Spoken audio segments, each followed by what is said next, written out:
जय हिंद दोस्तों, इस वीडियो में बात करने वाले हैं हम इलाहाबाद यूनिवर्सिटी में पीजी कोर्सेज के स्टूडेंट के बारे में और उनके लिए जो हॉस्टल की अलॉटमेंट लिस्ट आई है, कितने लोगों को अलॉट किया गया है।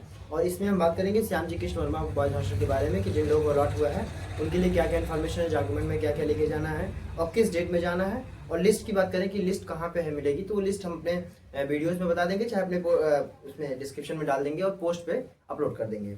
अगर हम बात करें इन्फॉर्मेशन के बारे में, तो ये जितने लोगों को अलॉट किया गया है उनके लिए इन्फॉर्मेशन ये है कि वो 14 अक्टूबर से लेकर के 17 अक्टूबर तक, 14 अक्टूबर दिन मंगलवार से 17 अक्टूबर के दिन शुक्रवार तक अपना वहाँ हॉस्टल पे जा करके बताएंगे, अपना पूरा डॉक्यूमेंट जमा करेंगे।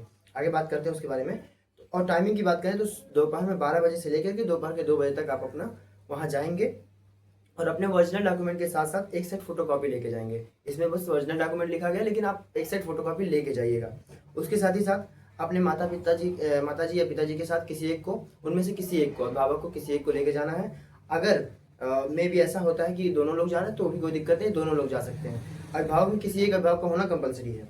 अब अगर हम बात करें कि जितने भी लोग जाएंगे वो वहाँ जा करके जितना भी उनका फी पेमेंट होगा वो सारा ऑनलाइन जमा होगा और अपना फी जो श्याम जी कृष्ण वर्मा हॉस्टल होगा वहाँ पे अपना फॉर्म फिलअप करना होगा कि हाँ हम इलाहाबाद यूनिवर्सिटी में फिटेड है, इलाहाबाद यूनिवर्सिटी से कनेक्टेड है, इलाहाबाद यूनिवर्सिटी में एडमिशन मेरा हुआ है और मेरा यहाँ पे सीट अलॉटमेंट कराना है पीजी कोर्सेज में। अपने पूरे इन्फॉर्मेशन जो आपका फी रिसिप्ट वगैरह है, डॉक्यूमेंट है, वो सारा देंगे।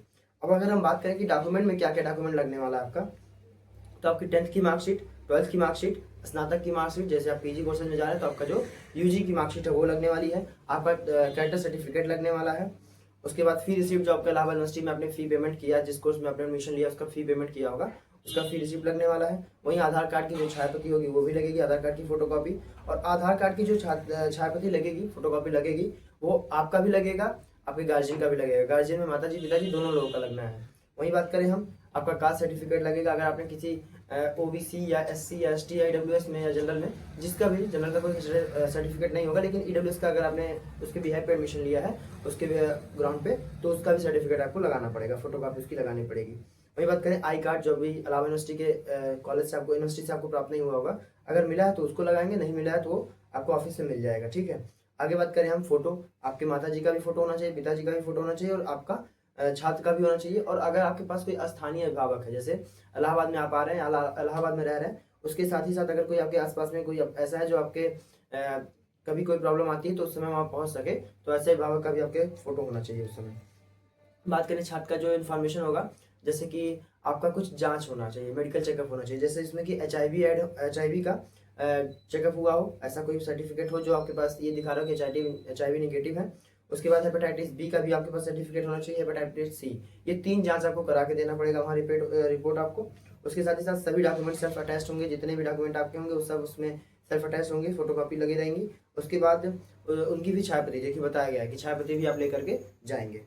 और किसी भी प्रकार का जो भी आपने डॉक्यूमेंट दिया है इसमें कोई फ्रॉड नहीं होना चाहिए, अदरवाइज यूनिवर्सिटी जो इलाहाबाद यूनिवर्सिटी का हॉस्टल होगा, इलाहाबाद यूनिवर्सिटी खुद आपके अगेंस्ट में कोई एक्शन ले सकती है और आपके जो हॉस्टल अलॉटमेंट हुए रहेंगे उसको कैंसिल कर सकती है। ये इन्फॉर्मेशन रहा जितने भी डॉक्यूमेंट के बारे में रहा।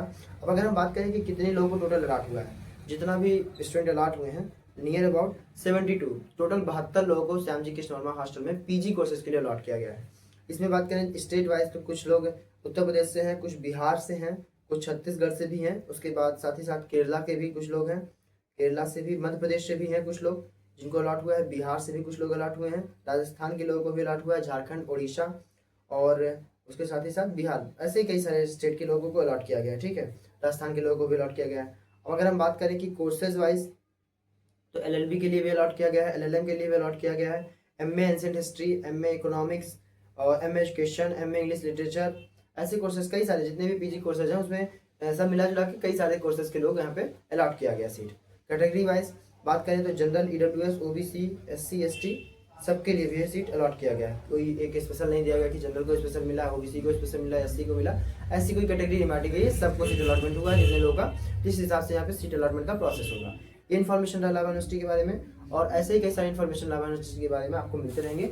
और जो ये लिस्ट है, ये लिस्ट हम अपने पोस्ट में भी अपलोड कर देंगे और आपको जिस वहाँ अपना नाम चेक कर लीजिए और जितना डेट बताया गया है, जो भी डेट हमने बताया है या डेट उसमें रहेगा, उस डेट में आप जाके वहाँ पहुँच करके अपना पूरा प्रोसेस कंप्लीट करिए। और अगर कोई कन्फ्यूजन होता है, कुछ और भी आपको जानना है, कुछ और भी पूछना है, तो आप उस हिसाब से कमेंट करिएगा, उसके बारे में हम उसका रिप्लाई करेंगे। अगर ऐसा लगेगा कि उसके बारे में कुछ वीडियोज़ के बारे में इन्फॉर्मेशन देना है तो हम उस पर वीडियोज़ देते रहेंगे। थैंक यू, जय हिंद।